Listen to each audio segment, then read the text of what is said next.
آج 28واں پارے کا آخری پاؤ اور 29واں پارہ نصف تلاوت ہوا ہے اور 1.5 پارہ باقی رہ گیا ہے ہمارا۔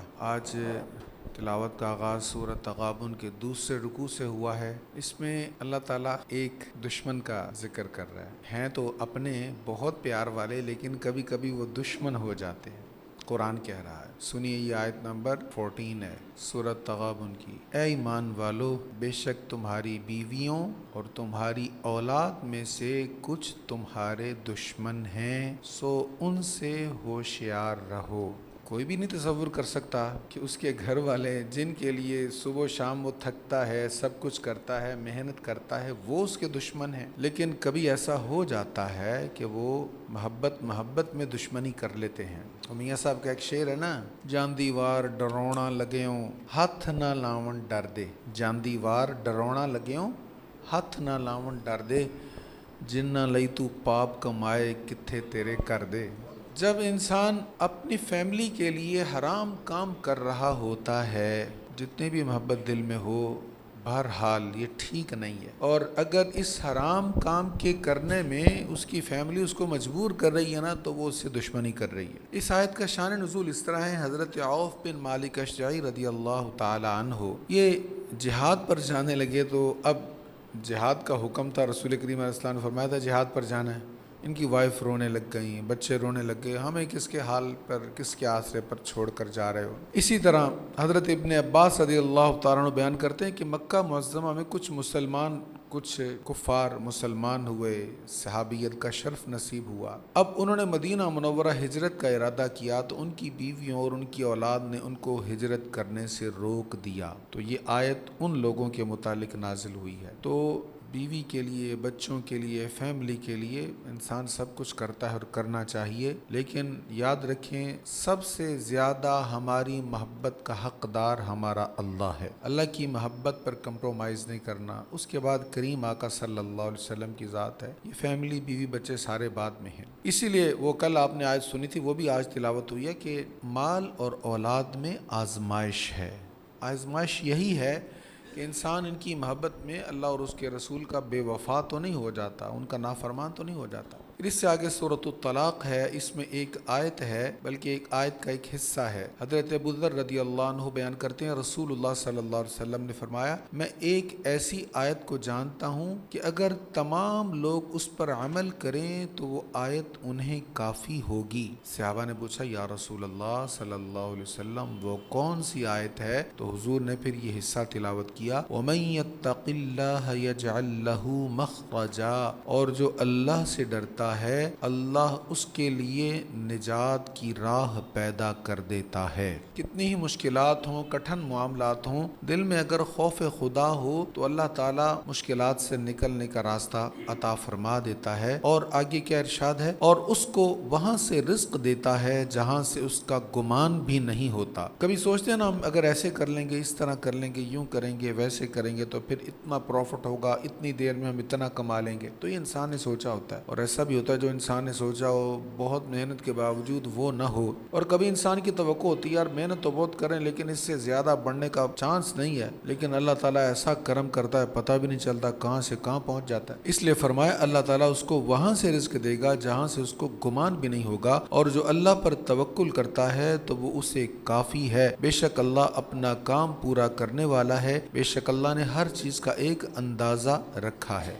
اس سے آگے ارشاد ہے، یا ایھا الذین آمنوا قوا انفسکم واہلیکم نارا، اے ایمان والو اپنے آپ کو اور اپنے گھر والوں کو اس آگ سے بچاؤ جس کا ایندھن آدمی اور پتھر ہیں۔ آگ کا فیول جو ہے نا وہ پتھر ہیں، پتھر ڈالیں گے تو وہ آگ اور بڑھے گی، انسان کو پھینکا جائے گا تو وہ آگ اور بڑھے گی، وہ فیول بن جائیں گے اس کا۔ استغفر اللہ۔ تو خود بھی بچو، اپنے گھر والوں کو بھی بچاؤ۔ اور وہ آگ کیسی ہے؟ جس پر سخت مزاج اور طاقتور فرشتے مقرر ہیں، اللہ انہیں جو حکم دیتا ہے وہ اس کی نافرمانی نہیں کرتے اور وہی کام کرتے ہیں جس کا انہیں حکم دیا جاتا ہے۔ تو دوزخ سے جو بچ گیا نا وہی اصل کامیاب ہے۔ فمن زحزح عن النار وادخل الجنة فقد فاز، جس کو دوزخ کی آگ سے بچا لیا گیا اور جنت میں داخل کر دیا گیا، یہ ہے کامیاب، اصل کامیاب یہ ہے۔ تو دوزخ سے صرف خود نہیں بچنا بلکہ اپنی فیملی کو، بچوں کو، اہل کو سب سے بچانا ہے۔ جو تربیت ہمارے بڑوں نے ہماری کیا اس کو ہم نے آگے بھی پہنچانا ہے، اپنے تک کی نہیں رکھنا۔ یہ نہیں کہ بچوں کو گیجٹ دے دیے، ان کی خواہشات پوری کر دی، اب بچوں کو ان کے سپرد کر دیا اور اسی بات پر مطمئن رہے کہ بچے گھر ہی بیٹھے ہیں نا، چلیں فون میں مصروف ہیں، جو بھی ہیں تو گھر باہر تو نہیں جاتے۔ بھئی یہ بھی تو دیکھو گھر میں بیٹھے وہ کر کیا رہے ہیں۔ وہ پرانے صوفیاء کہا کرتے تھے کہ باہر ادھر ادھر جاؤ گے تو محفلیں غلط ملیں گی، تو گھروں میں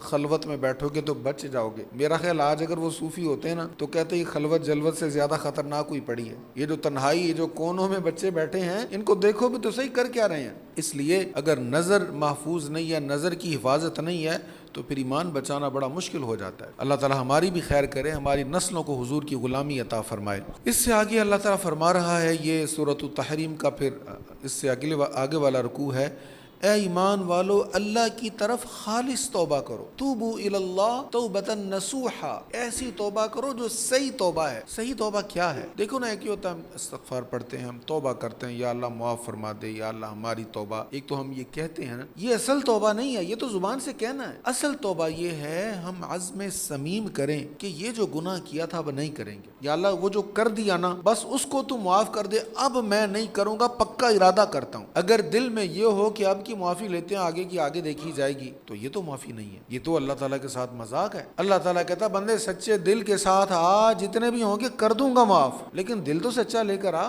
تو توبۃ النصوح یہ ہے کہ بندہ جو غلطی ہوئی نا اس پر شرمندہ ہو، اس کو آئندہ نہ کرنے کا ارادہ کرے، اور جو غلطی ہوئی ہے اس کا ازالہ بھی کرے۔ کسی کے پیسے آپ نے لیے اور اس کو پیسے واپس نہیں کیے، اب ناراضگی بن گئی ہے، تو آپ صلح کرنے جاتے ہو تو کیا پیسے لیے بغیر وہ صلح کر لے گا؟ وہ کہے گا ٹھیک ہے یار، جو بھی ہمارا معاملہ ہوا ختم کرتے ہیں، پیسے تو دے میرے۔ صلح تو تبھی ہوگی نا، ہم بیچ میں بندہ ڈالتے جی ہماری صلح کروا دو، پیسوں کا لین دین تھا، جھگڑا ہو گیا، تو جس بندے کو بیچ میں ڈالیں گے وہ کہیں گے چلو ٹھیک ہے جھگڑا تمہارا ختم کرواتا ہوں، پیسے تو نکال۔ تو جو غلطی ہے اس کے ازالے کی کوئی صورت بھی ہوتی ہے، اور یہاں جب ہم توبہ کرتے ہیں تو اس کا ازالہ کیسے کرنا ہے؟ دیکھیں، اگر کسی کا حق مارا ہے تو اس کا حق اس کو لوٹانا ہے، اس کا حق اس کو واپس کرنا ہے، اور اللہ سے معافی مانگنی، یا اللہ میں نے تیرے بندے کو جو تکلیف پہنچائی، جو میں نے غلطی کی، وہ مجھے معاف کر دے۔ وہ بندہ اللہ کا ہے نا، اللہ ناراض ہوتا ہے اللہ کے بندے کو تکلیف پہنچائے۔ اسی طرح اگر نمازیں چھوٹی ہیں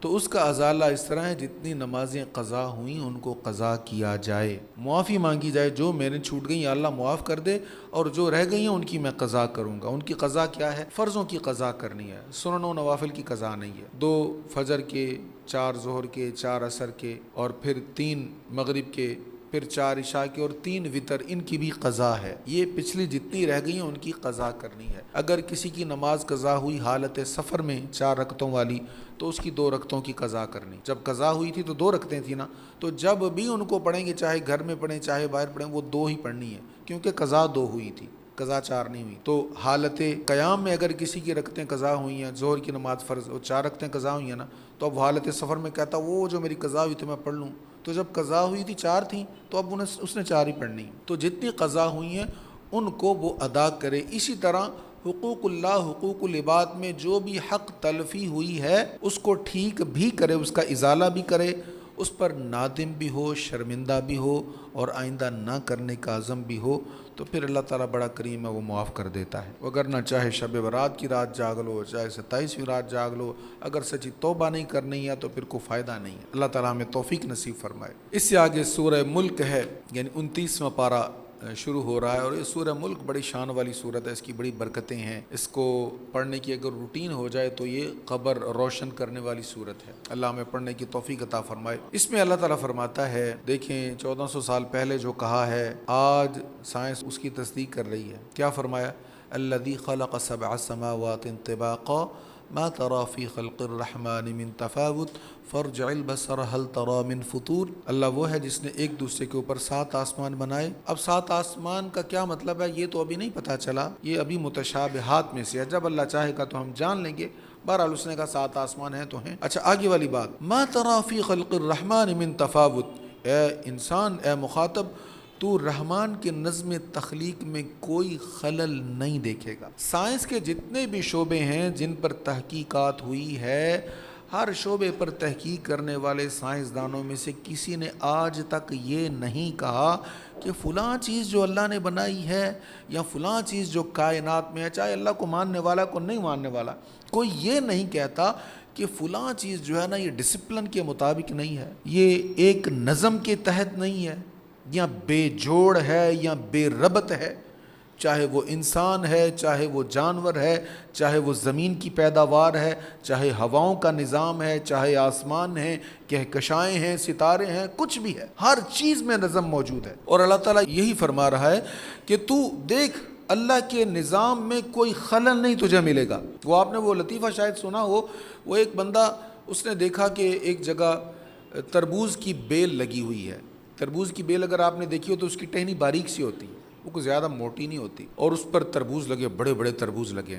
تھوڑی دیر بعد وہ گیا، ایک آم کا درخت تھا، اس کے نیچے بیٹھ گیا اور وہاں دیکھنے لگا اتنا بڑا درخت اور چھوٹے چھوٹے آم لگے ہوئے ہیں۔ وہ کہنے لگا یہ کوئی مسٹیک ہو گئی ہے، بڑے درخت پر بڑی چیز ہونی چاہیے تھی، تو وہ جو چھوٹا پودا ہے اس پر وہ یہ چھوٹا آم ہونا چاہیے تھا۔ تو یہ بھی سوچ رہا تھا تو ایک آم گرا اس پر، تو اس کو تھوڑی سی چوٹ آئی، کہنے لگا نہیں نہیں بالکل ٹھیک ہے، اگر یہاں تربوز ہوتا تو میں تو گیا تھا۔ تو اللہ تعالیٰ نے جو چیز بنائی ہے، جہاں جو رکھا ہے، بلکہ ایک شعر ہے، جہاں رکھنے کی تھی جو چیز قدرت نے وہاں رکھی۔ اللہ تعالیٰ بچائے، چہرے پہ چوٹ لگ جاتی ہے نا، کہاں لگتی چوٹ؟ رخسار پہ لگ گئی، ناک پہ لگ گئی، پیشانی پہ لگ گئی۔ اسی چہرے پر سب سے نازک چیز آنکھ ہے، وہ پیچھے محفوظ رکھی ہوئی ہے، یہ ہڈی آگے کر دی، یہ ہڈی آگے کر دی، یہ خد رخسار کی اور ناک، یہ ساری ہڈیوں کے درمیان میں پیچھے کر کے اس کو رکھ دیا، سب سے نازک چیز کو۔ اپنے جسم پر اگر غور کریں تو رب کا جو نظم ہے، اس کی تخلیق ہے، ہر چیز آپ کو پرفیکٹ نظر آئے گی۔ اچھا پھر یہاں چیلنج والا انداز ہے اللہ تعالیٰ کا۔ اللہ تعالیٰ فرماتا ہے کہ اے مخاطب، تو رحمان کے نظم تخلیق میں کوئی خلل نہیں دیکھے گا، بس دوبارہ دیکھ، کیا تو ان میں کوئی شگاف دیکھتا ہے؟ ساتوں آسمانوں کو دیکھ، کیا کوئی شگاف دیکھتا ہے تو؟ ثم ارجع البصر، پھر بار بار دیکھ، کرتین، بار بار دیکھ، دیکھتا رہ تو، جو بھی تیرے پاس جدید ٹیلیسکوپ ہے اس کے ساتھ تو کائنات کو دیکھ، اس نظام کو دیکھ، تجھے نہ کوئی شگاف نظر آئے گا، نہ کوئی خلل نظر آئے گا، ہر چیز جو اپنے سرکل میں، مدار میں چل رہی ہے، پرفیکٹ چلتی نظر آئے گی۔ اب انداز کیا ہے یہاں چیلنج کرنے کا؟ پھر سنیے ترجمہ۔ تو رحمان کے نظم تخلیق میں کوئی خلل نہیں دیکھے گا، پس دوبارہ دیکھ، کیا تو ان میں کوئی شگاف دیکھتا ہے؟ پھر بار بار نظر اٹھا کر دیکھ، تیری نظر تھک کر تیری طرف ناکام پلٹ آئے گی، تجھے کوئی خلل نہیں نظر آئے گا۔ یہ اس دور میں ارشاد فرمایا تھا جب دیکھنے کے لیے کچھ نہیں تھا، اب جب دیکھنے کے لیے اتنا کچھ انسان کے پاس آ گیا ہے، آج بھی آیت اسی آب و تاب اور شان کے ساتھ موجود ہے، اور چیلنج کر رہی ہے ناسا والوں کو اور سارے اداروں کو کہ دیکھو اللہ کے نظم تخلیق میں تمہیں کوئی خلل نظر نہیں آئے گا، اس نے جو بنایا ہے ایسا ہی ہونا چاہیے تھا، اور جیسا ہونا چاہیے تھا ویسا ہی اس نے بنایا۔ یہ قرآن مجید فرقان حمید کی حقانیت کی، اس کے درست ہونے کی کتنی شاندار دلیل ہے۔ ابھی جو میں پہلے بات کر رہا تھا اس کے متعلق آیت پھر اسی سورہ ملک میں آگے آ گئی ہے، وہ جلوت اور خلوت کی بات ہو رہی تھی نا۔ جلوت خلوت کا مطلب جانتے ہیں آپ؟ جلوت ہے سب میں جلوہ، سب میں رہنا، لوگوں میں گھل مل کر رہنا، اور خلوت ہے تخلیہ، تنہائی میں الگ تھلگ رہنا۔ اللہ کریم فرماتا ہے بے شک جو لوگ بن دیکھے اللہ سے ڈرتے ہیں ان کے لیے بخشش اور بہت بڑا اجر ہے۔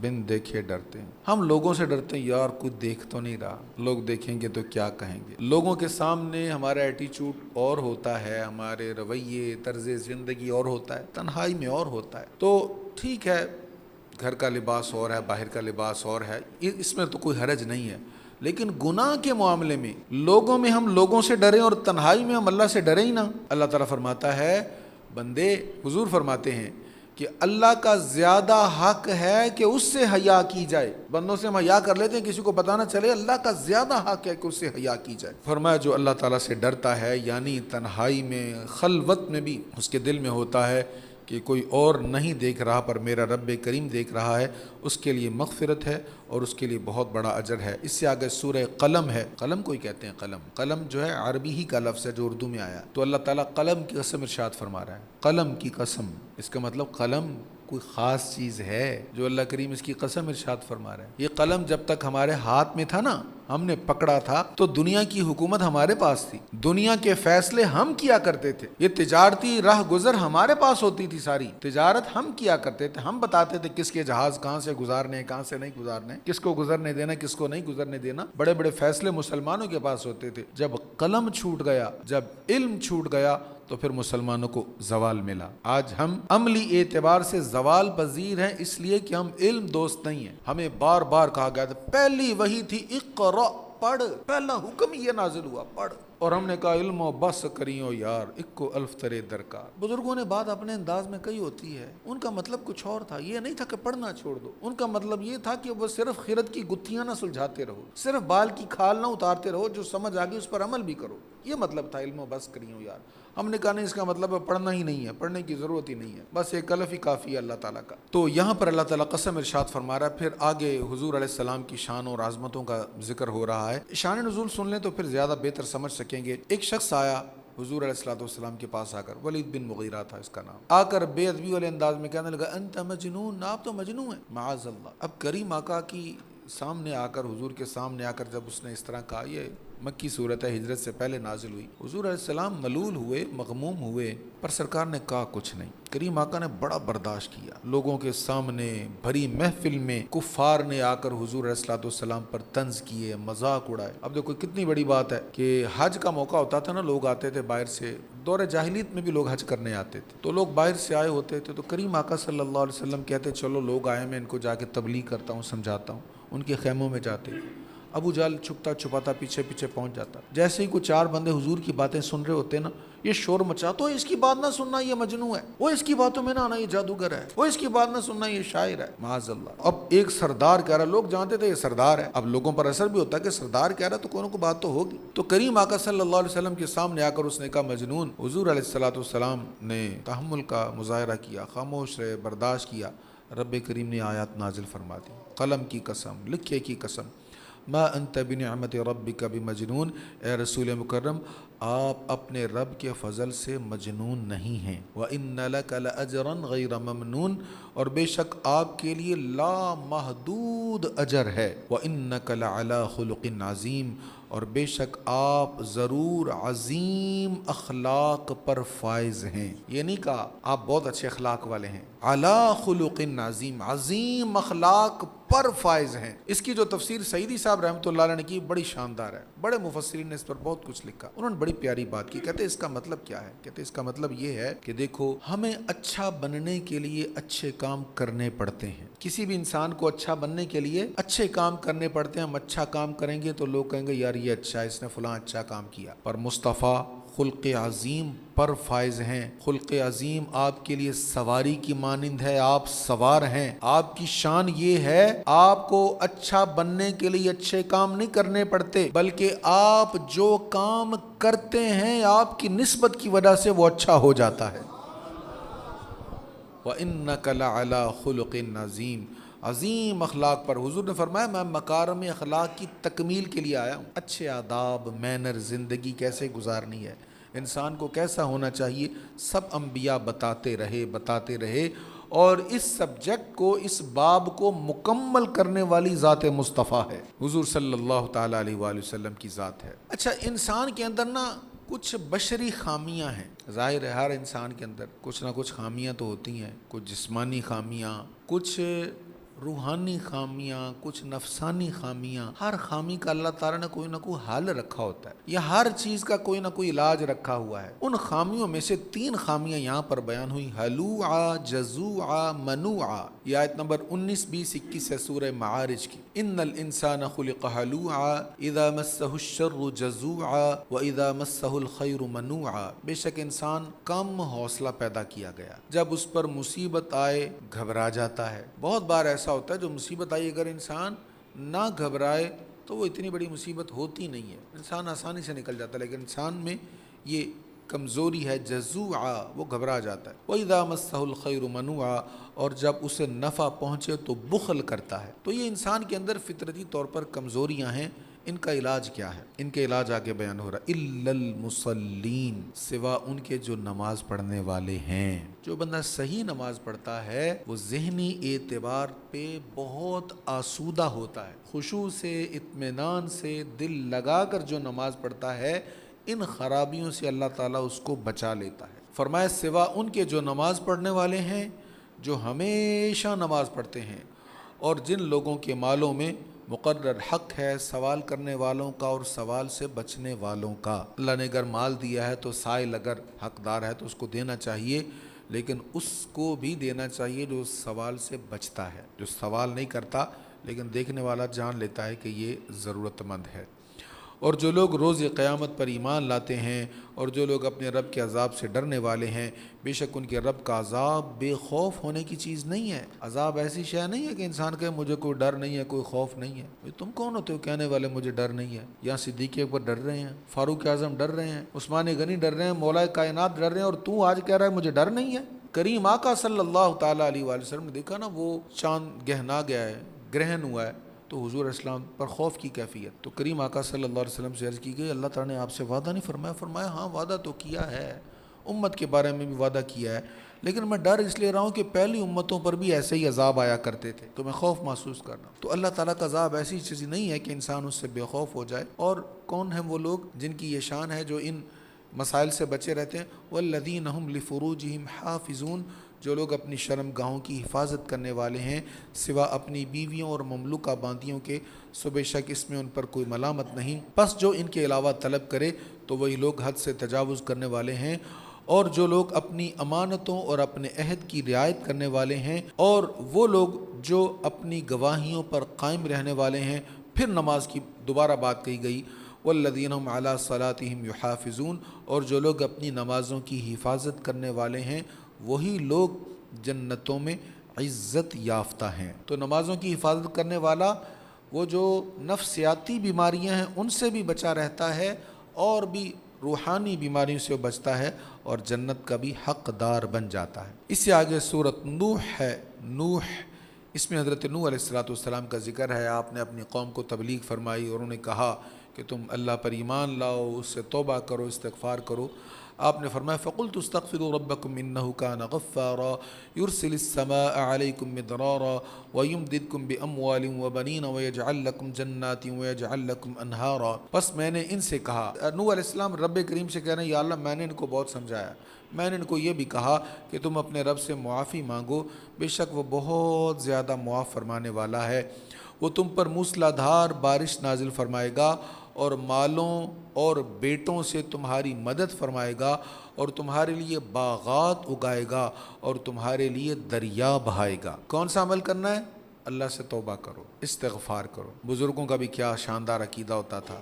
حضرت حسن بصری رضی اللہ تعالیٰ عنہ، حضرت ربی بن سبی بیان کرتے ہیں میں حضرت حسن بصری کے پاس بیٹھا ہوا تھا، ایک بندہ آ کر کہنے لگا حضرت بڑا قحط پڑ گیا، قحط بڑا پڑ گیا، کھیت میرے جو ہے نا وہ سوکھ گئے، بڑا نقصان ہوا۔ آپ نے اس کو فرمایا استغفار کرو، استغفار کرو، اللہ تعالیٰ کرم فرمائے گا۔ تو آپ کہتے ہیں حضرت ربی کہتے ہیں میں بیٹھا ہوا تھا، ایک اور شخص آیا، کہنے لگا جی بڑی غربت ہے جی، بڑا فقر و فاقہ ہے، تو کو مشورہ دے میں کیا کروں؟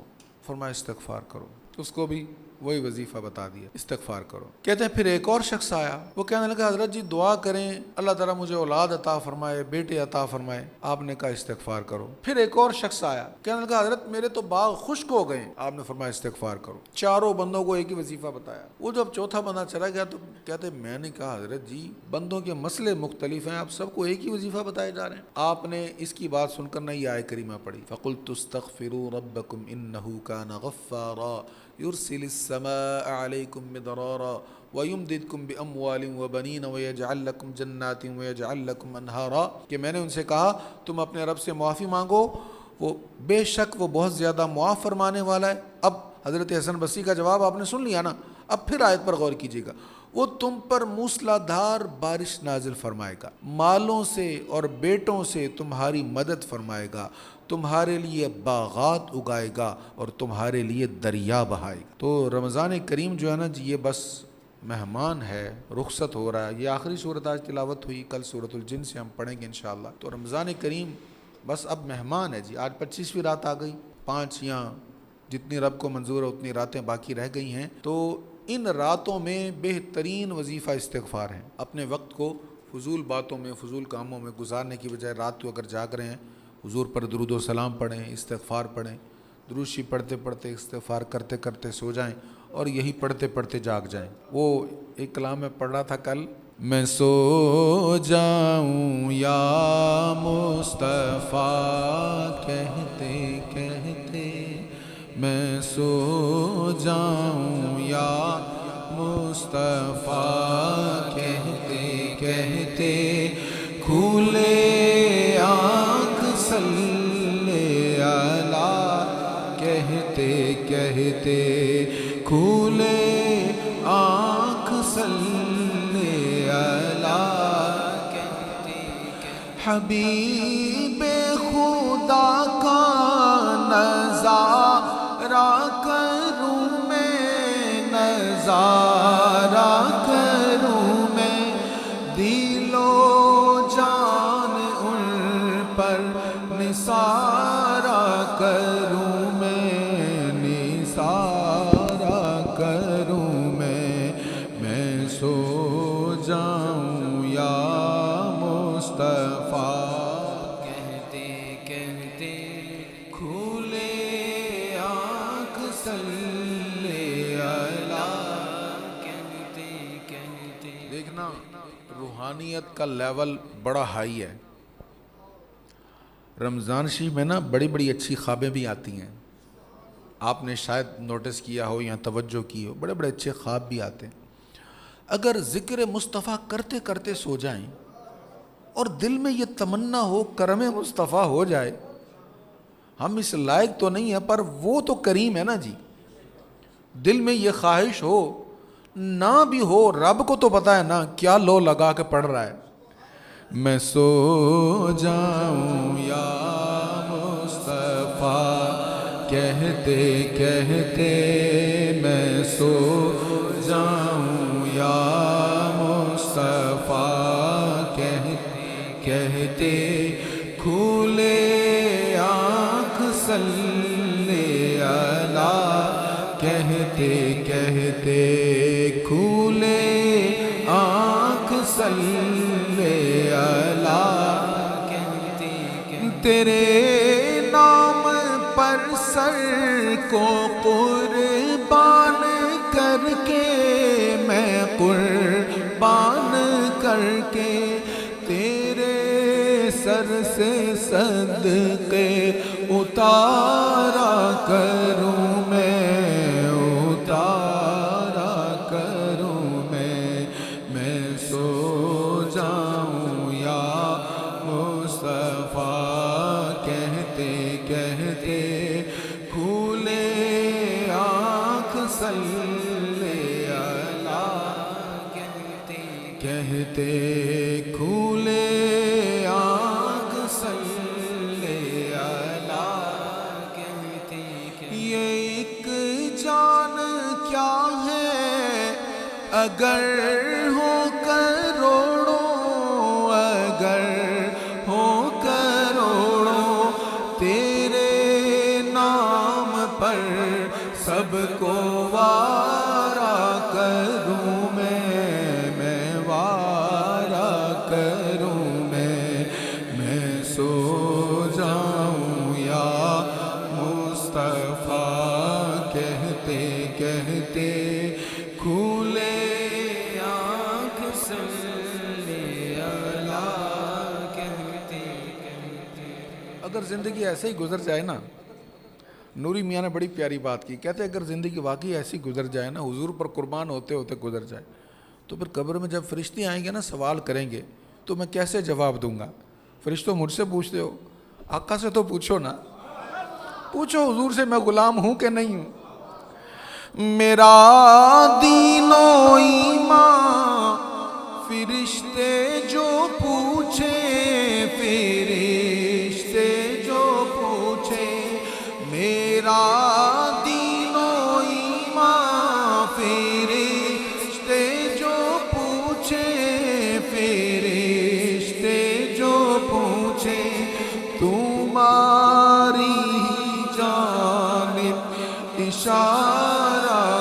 کروں میں اشارہ کروں تمہاری ہی جانب اشارہ کروں میں اشارہ کروں میں سو جاؤں یا مصطفیٰ کہتے کہتے میں سو جاؤں یا مصطفیٰ کہتے کہتے کھولے آنکھ صلی علی کہتے کہتے